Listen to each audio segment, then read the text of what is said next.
Hermanos, buenos días. Es un gran privilegio para mí estar con ustedes en esta mañana.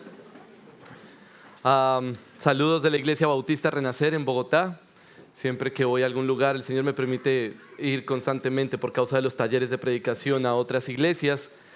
Y siempre hay una hermana que antes de irme de viaje me dice: pastor, no olvide saludar a la iglesia en nuestro nombre. Y para mí es muy importante hacerlo porque nos recuerda que somos una misma iglesia, un mismo cuerpo, una misma familia. No importa si estamos en Bogotá o en Barcelona, no importa si es en español o en catalán, finalmente somos una misma familia. Y es un gozo para mí estar con ustedes en esta mañana y tener el privilegio de predicar la palabra de Dios. Así que les pido que me acompañen en oración, que podamos rogar al Señor que nos guíe y que use su palabra hoy en nosotros. Oremos. Nuestro buen Dios y Padre, gracias por el privilegio enorme que es congregarnos como tu pueblo hoy, a adorar tu nombre, a recordar que somos tus hijos y a escuchar tu palabra, y que como acabamos de cantar podamos ser pastoreados por nuestro buen pastor, nuestro Señor Jesús. Te ruego, Padre, que tu palabra corra y sea glorificada, que realmente escuchemos tu voz como te acabamos de pedir, y que tú seas exaltado y nuestro Señor Jesús sea exaltado, que podamos a través del Evangelio ser animados, consolados, también confrontados con nuestro pecado y al mismo tiempo animados a seguir adelante y perseverando en la fe. Así que te ruego que tu palabra obre en nosotros, que tu Espíritu esté sobre nosotros para que podamos escuchar tu palabra y recibirla con poder. Te lo pido en el nombre de nuestro Señor Jesucristo. Amén. Hay una famosa frase que dice que nadie puede bañarse en un mismo río dos veces. De pronto usted ha escuchado esa frase. Nadie puede bañarse en un mismo río dos veces. ¿Qué significa eso? Bueno, esa frase la dijo un filósofo presocrático que se llamaba Heráclito. Y este hombre se enfocaba, digamos que la filosofía presocrática se enfocaba en distintas áreas de la existencia, y este hombre, su enfoque principalmente era en el cambio.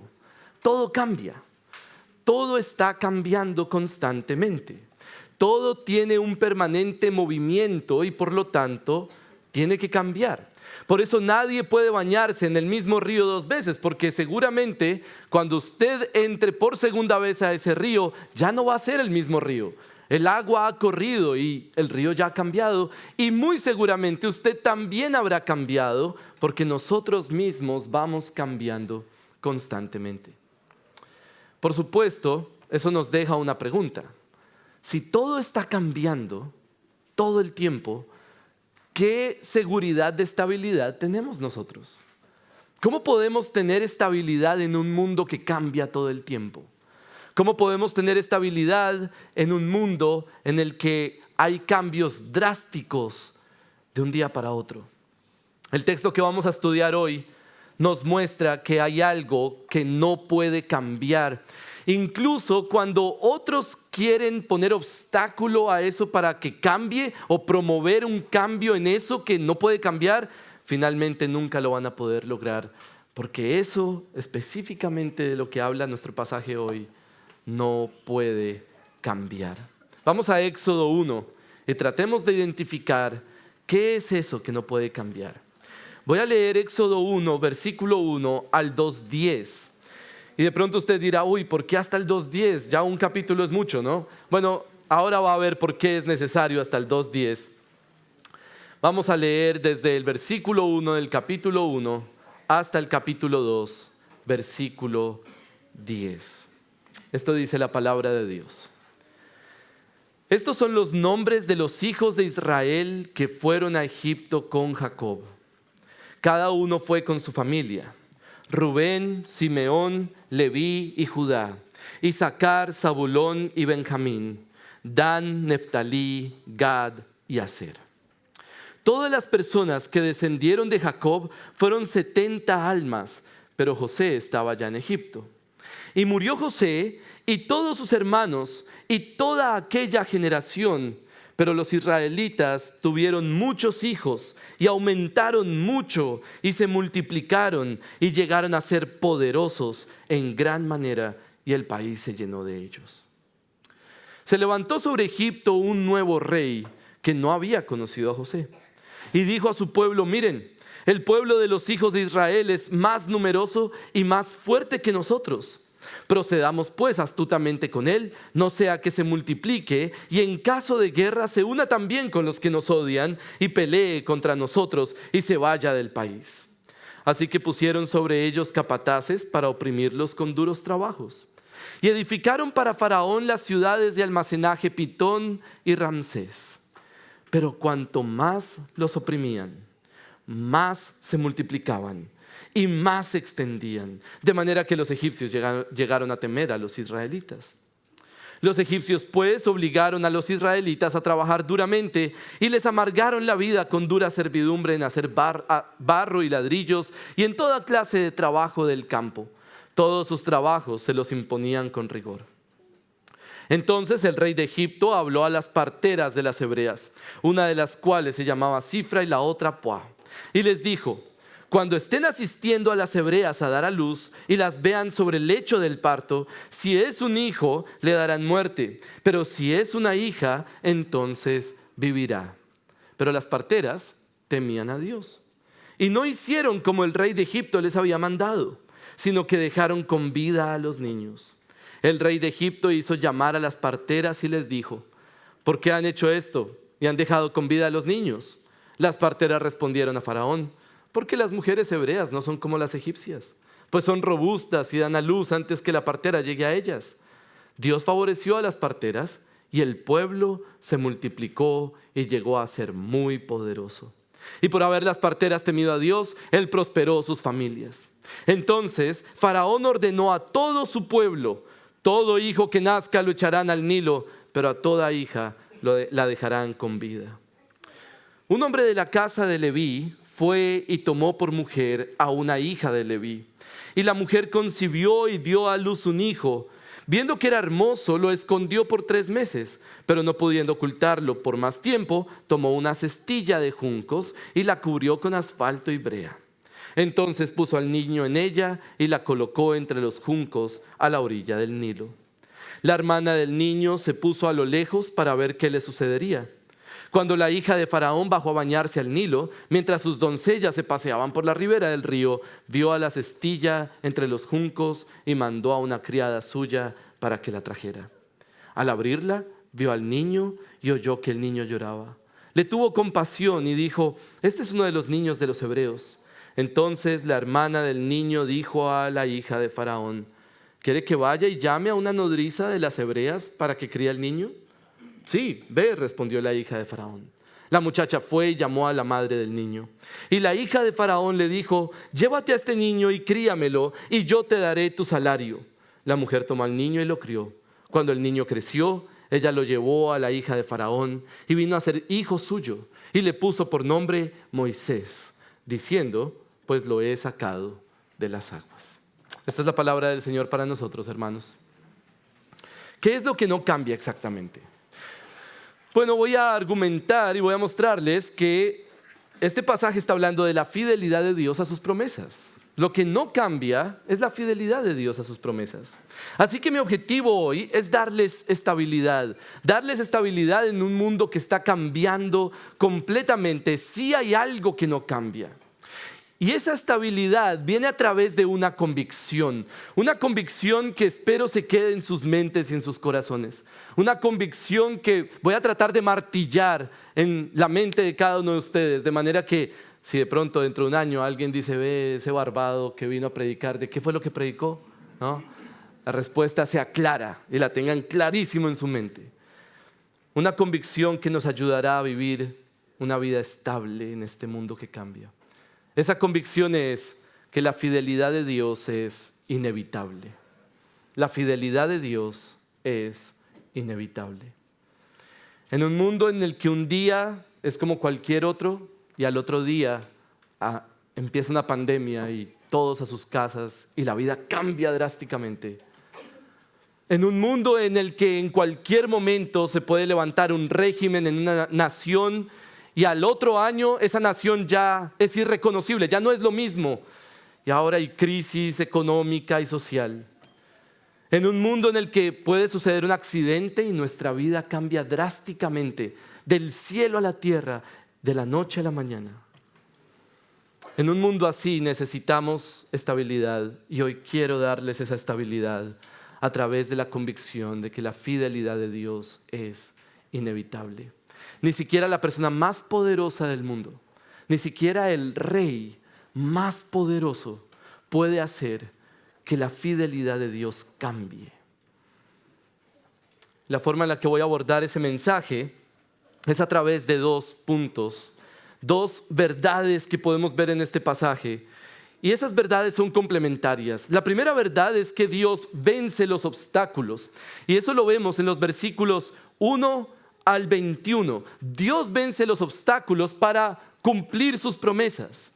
Dios vence los obstáculos. Pero tiene que llegar hasta el versículo 21, porque en el versículo 22 empieza otra cosa y no podemos dejarlo ahí. Entonces viene un segundo punto que es: Dios usa los obstáculos desde el versículo 22 en el capítulo 1 hasta el 2:10. Dios vence los obstáculos y Dios usa los obstáculos.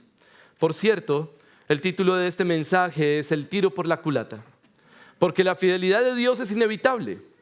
Y si alguien quiere obstaculizar la fidelidad de Dios, pues le va a salir el tiro por la culata. La fidelidad de Dios es inevitable. Comencemos por el principio del pasaje. Dios vence los obstáculos. El pasaje comienza como contándonos o recontando una historia, retomando en dónde quedó Génesis. Entonces nos dice Moisés que no podemos olvidar que Jacob llegó a Egipto y llegó con sus 12 hijos, ¿no? Bueno, José ya estaba en Egipto. Y lo que nos dice el versículo 5 es que todas las personas que descendieron de Jacob fueron 70 almas. Entonces estamos hablando de una familia bastante numerosa, 70 personas. Pero luego el versículo 6 nos dice que murió José, murieron todos sus hermanos, toda aquella generación pasó, es decir, hubo un cambio generacional. Y ahora el versículo 7 nos dice: pero los israelitas tuvieron muchos hijos y aumentaron mucho y se multiplicaron y llegaron a ser poderosos en gran manera y el país se llenó de ellos. La pregunta es: ¿por qué necesitamos saber eso? ¿Por qué Moisés se enfoca en ese aspecto de la historia de Israel? Bueno, si usted dedicara esta semana a leer Génesis y Éxodo, y eso no, usted no necesita 3 meses para leer Génesis y Éxodo, ¿no? Usted en 3 horas ya lo lee todo. Si usted hace esa lectura rápida, usted va a entender por qué Moisés se tiene que enfocar en eso. Finalmente está continuando la línea argumental de lo que viene desarrollando en Génesis. ¿Por qué Dios, o por qué Moisés mejor, nos tiene que contar que Israel se multiplicó? Bueno, de pronto ustedes recuerdan una escena en Génesis en la que un día, o en realidad una noche, Dios le dijo a Abraham: ven y caminemos por la playa, ¿no? Entonces salen a la playa y Dios le dice a Abraham: mira al cielo, ¿qué ves? Y Abraham dice: un montón de estrellas. Y entonces Dios le dice: ¿puedes contarlas? Y dice: no, es imposible, son muchas estrellas. Ok, así será tu descendencia. De manera que lo que estamos viendo aquí en Éxodo 1 es el cumplimiento de esa promesa. De hecho, Génesis 15, que es donde sucede esa escena con Abraham, es el pacto de Dios con Abraham. Y Dios le promete a Abraham que su descendencia será muy numerosa, como las estrellas del cielo y como la arena del mar. Y ahora en Éxodo 1 estamos viendo esta promesa. De manera que Éxodo 1 es acerca del cumplimiento de la promesa de Dios a Abraham. Han pasado siglos, pero Dios no ha olvidado su promesa. Y ahora se ve que Dios está cumpliendo la multiplicación del pueblo. Sin embargo, por supuesto, en toda historia tiene que tener algo, ¿no? Si no tiene esto, no es historia. Toda historia tiene que tener un problema, porque hasta ahí todo va muy bien. Pero tiene que haber un conflicto para que sea historia. ¿Cuál es el problema de esta historia? Bueno, el problema radica en que todo cambia justamente. Miren el versículo 8. Se levantó sobre Egipto un nuevo rey que no había conocido a José. Todo cambió. El gobierno cambió, las generaciones cambiaron, los tiempos cambiaron y ahora Israel ya no tiene como esa protección del faraón. Ahora se levanta un nuevo faraón y de hecho ese faraón es el personaje principal de nuestra historia. Yo sé que muchas veces decimos como Dios es el personaje principal de toda la Biblia. Sí, estamos de acuerdo. Teológicamente hablando, Dios es el personaje principal de toda la Biblia. Pero en esta historia, desde una perspectiva literaria, pensando en la historia misma, Faraón es el personaje principal de la historia y se levanta con un objetivo. Se levanta con un propósito específico, que es ¿cuál? Versículo 9. Miren, el pueblo de los hijos de Israel es muy numeroso. Más numeroso y más fuerte que nosotros. Entonces, ¿qué hay que hacer? Bueno, hay que hacer o hay que evitar que se multipliquen. Lo que Faraón quiere es evitar la multiplicación. Entonces, ya tenemos el escenario de la historia. Dios está cumpliendo su promesa a través de la multiplicación del pueblo y ahora aparece Faraón, el rey de Egipto, que es como el antagonista y diciendo, bueno, yo voy a evitar que se multipliquen. Por supuesto, surge una pregunta. ¿Dios va a poder cumplir su promesa? ¿Dios va a poder hacer que el pueblo se siga multiplicando? Entonces, a partir del versículo 10, comienza como una especie de pelea. Hagan de cuenta una lucha de boxeo, ¿no? De hecho, tiene 3 rounds esta lucha de boxeo. Y comienzan Dios y Faraón a pelear. El primer round o la primera estrategia de Faraón para evitar la multiplicación es la opresión. Entonces a Faraón se le ocurre, bueno, primera estrategia, lo que vamos a hacer es oprimir al pueblo, lo vamos a esclavizar, los vamos a poner a trabajar fuertemente y de alguna manera, realmente no entiendo cómo era la lógica de Faraón, pero seguramente era como, si debilitamos a estas personas físicamente, pues ya no van a querer multiplicarse tanto, ¿no? Entonces eso es lo que pasa el versículo 11. Pusieron sobre ellos capataces para oprimirlos con duros trabajos y edificaron para Faraón las ciudades de almacenaje Pitón y Ramsés. Ahora, pregunta, ¿le funcionó a Faraón o no? Versículo 12. Noten cómo Moisés usa el tema de la opresión. Pero cuanto más los oprimían, más se multiplicaban. No es simplemente que, no, ellos se siguieron extendiendo o multiplicando. No, así no lo dice Moisés. Moisés es cuidadoso en decir, no, la opresión fue el medio para que hubiera más multiplicación.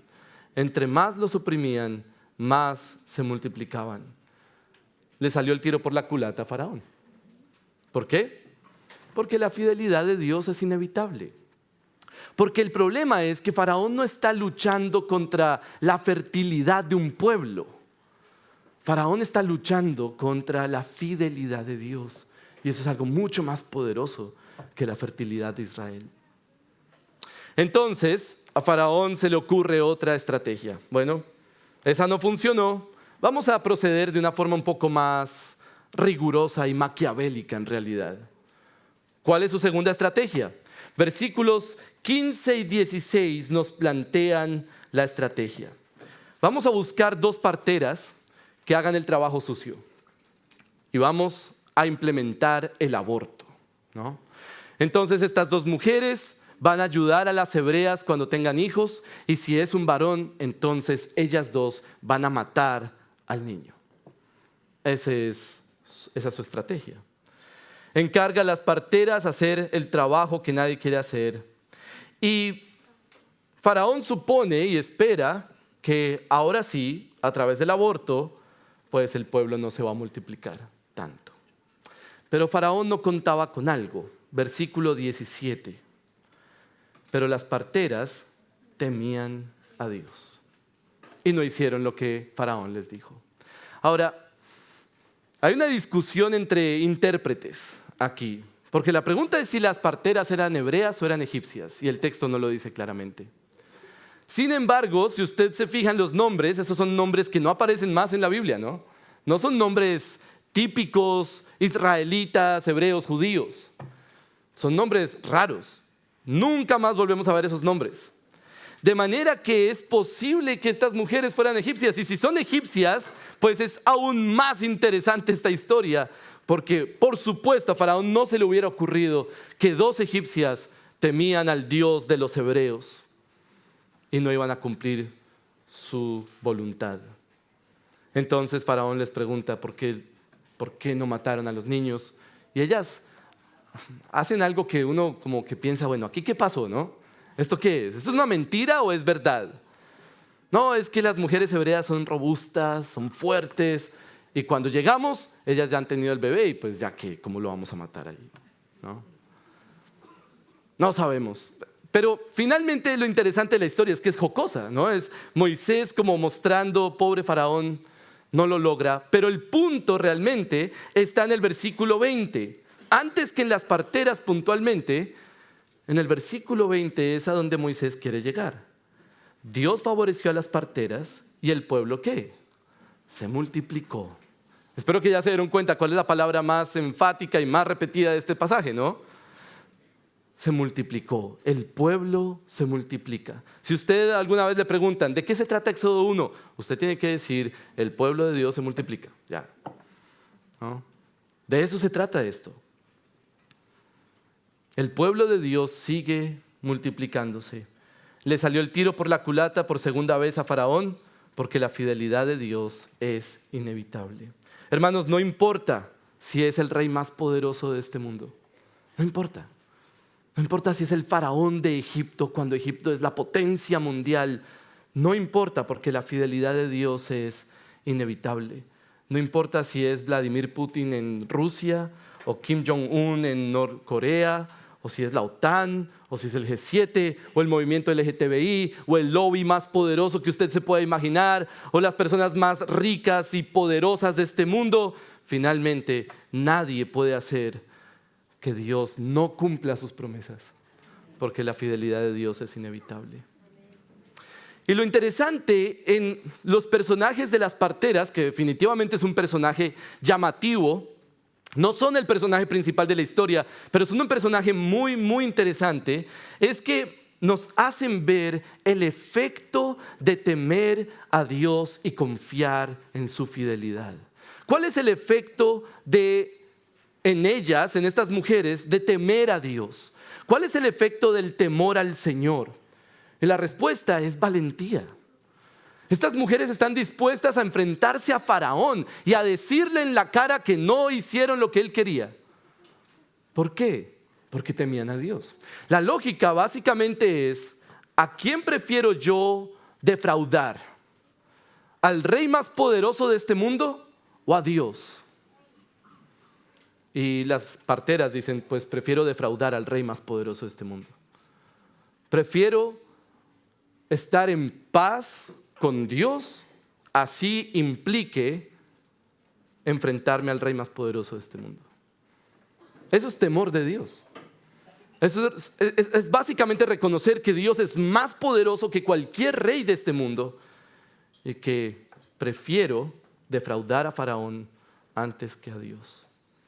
Hermanos, confiar en la fidelidad de Dios a sus promesas nos lleva a actuar con valentía. Y esa valentía es necesaria en un mundo que está cambiando todo el tiempo. En un mundo en donde pueden venir sufrimientos, angustias, enfermedades. Necesitamos recordar que las promesas de Dios no cambian y siempre se cumplen.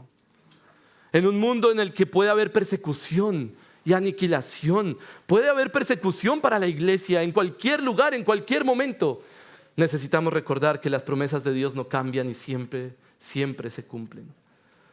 En un mundo en donde puede venir un régimen que cambie toda la sociedad, necesitamos recordar que las promesas de Dios no cambian y siempre se cumplen. Nada nada puede obstaculizar la fidelidad de Dios a sus promesas, porque su fidelidad es inevitable. Y hermanos, en realidad nosotros deberíamos saber eso más que Israel.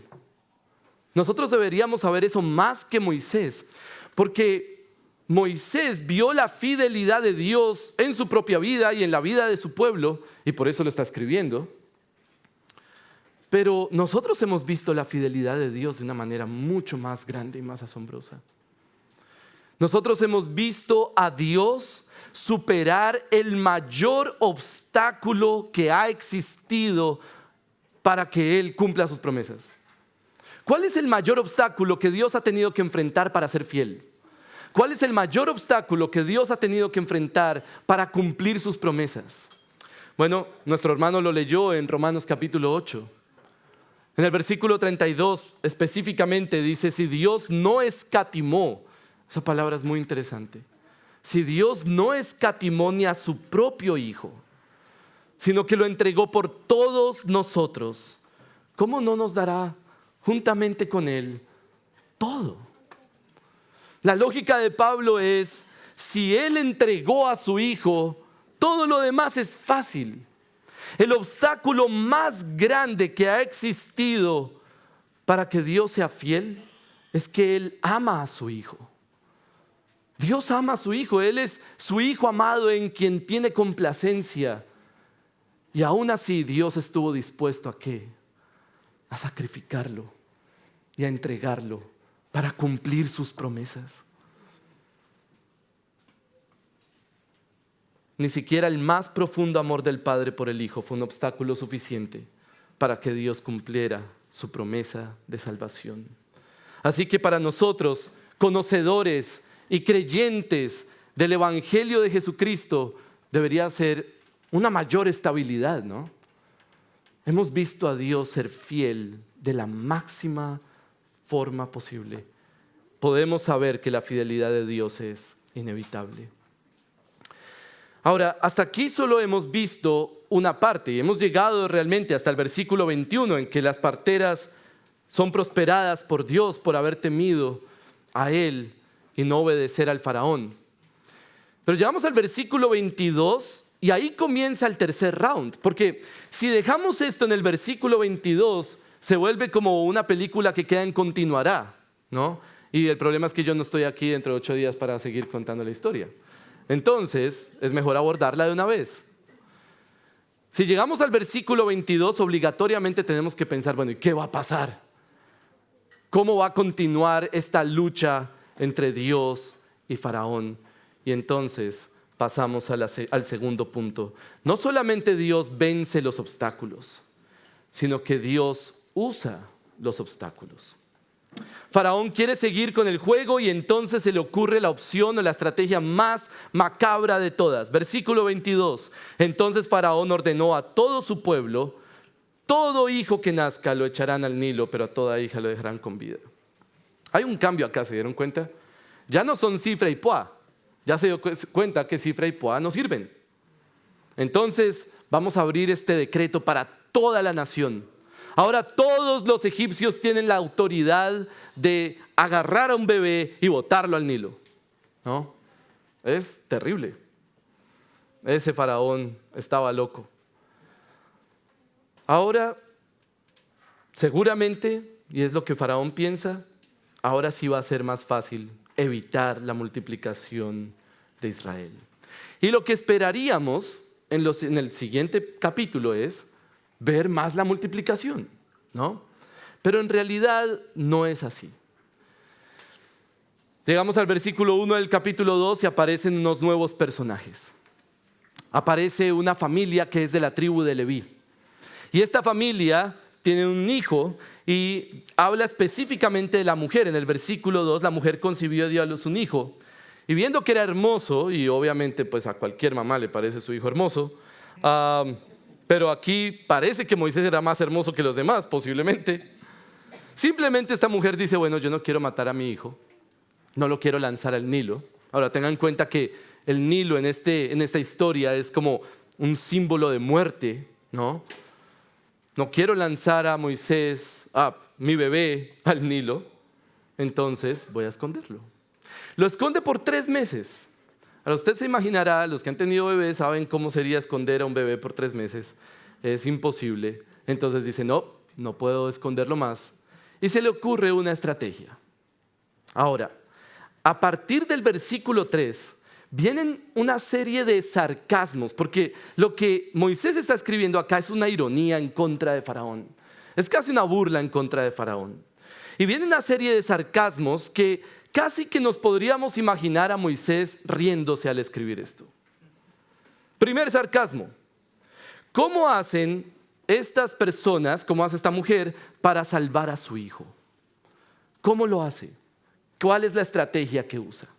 Bueno, versículo 3 nos dice, pero no pudiendo ocultarlo por más tiempo, tomó una cestilla de juncos. Ahora, usted de pronto tiene una Reina Valera. Los que tienen una Reina Valera ya se dieron cuenta que ahí no dice cestilla. ¿Qué dice? Arquilla, arquilla. Y siga leyendo porque dice, tomó una arquilla, aquí dice de juncos, y la cubrió con asfalto y brea. Y dice, la calafateó, que es una palabra muy extraña y muy difícil de decir, ¿no? Pero es una palabra que nos hace pensar casi que de inmediato en otra escena. Una arquilla calafateada con brea. ¿Dónde hemos visto eso? Cuando un judío o un israelita muy seguramente leía esto o escuchaba esto por primera vez, imagínense escuchando, solo he escuchado Génesis y luego Éxodo, naturalmente va a pensar en otra escena que ya conoce en Génesis. Sobre todo porque la palabra arca no aparece tanto en la Biblia como uno pensaría. Esa palabra arca en el Pentateuco solo aparece 2 veces. La primera es el arca de Noé y la segunda es el arca de Moisés. Y solo ahí, no más. Entonces, naturalmente, el lector original lee esta palabra y tendría que pensar solo en una escena: el arca de Noé. Dios está haciendo algo aquí. El lector original seguramente pensaría algo como: Dios está metiendo su mano en esta historia. Esto ya tiene como un sabor a salvación, ¿no? Esto ya tiene como un sabor a Dios va a proteger para preservar a su pueblo. Así que ya empieza a ser una lectura interesante. Luego tenemos una segunda ironía y es: ¿quién rescata al bebé? Bueno, la que rescata al bebé es justamente la hija de Faraón, versículo 5. Cuando la hija de Faraón bajó a bañarse al Nilo, mientras sus doncellas se paseaban por la ribera del río, vio la arquilla entre los juncos y mandó a una criada suya para que la trajera. Y esta mujer decide cuidar y rescatar al niño. Así que es la hija del que quiere matar a todos los bebés de Israel, la que termina salvando al futuro libertador de Israel. Y luego la pregunta es, una tercera ironía es: ¿quién cría al bebé? Esa sí es la más chistosa de todas, ¿no? ¿Quién cría al bebé? Bueno, versículo 7 nos dice: entonces la hermana del niño le dijo a la hija de Faraón: ¿quiere que vaya y llame a una nodriza de las hebreas para que críe al niño? Y ella: pues sí, es buena idea. Pues voy a ir y buscar ¿a quién? A la mamá del niño. Y no solo eso, mire versículo 9. Y la hija de Faraón le dijo: llévate a este niño y críamelo y yo te daré salario. ¿Cuántas mamás quisieran aquí que les pagaran por criar a sus bebés, no? No, pues sería perfecto. Yo creo que realmente Moisés está agregando todos esos detalles para que sea chistoso.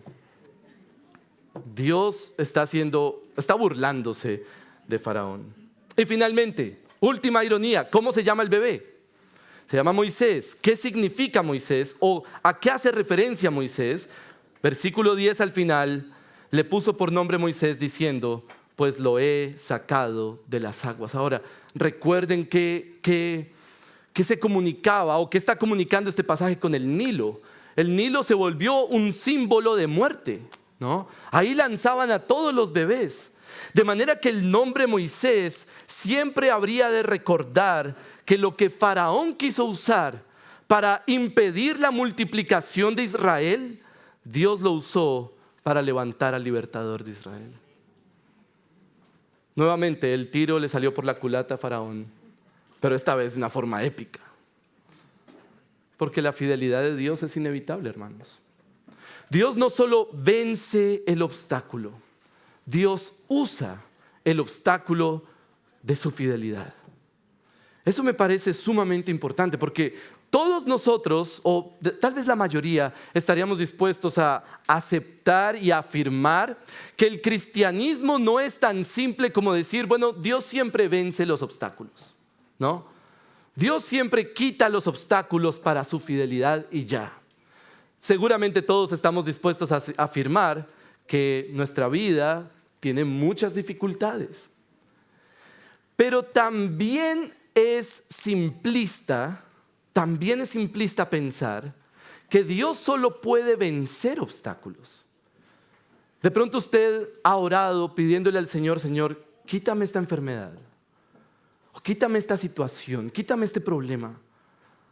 Cambia las cosas y quita el obstáculo de tu fidelidad, ¿no?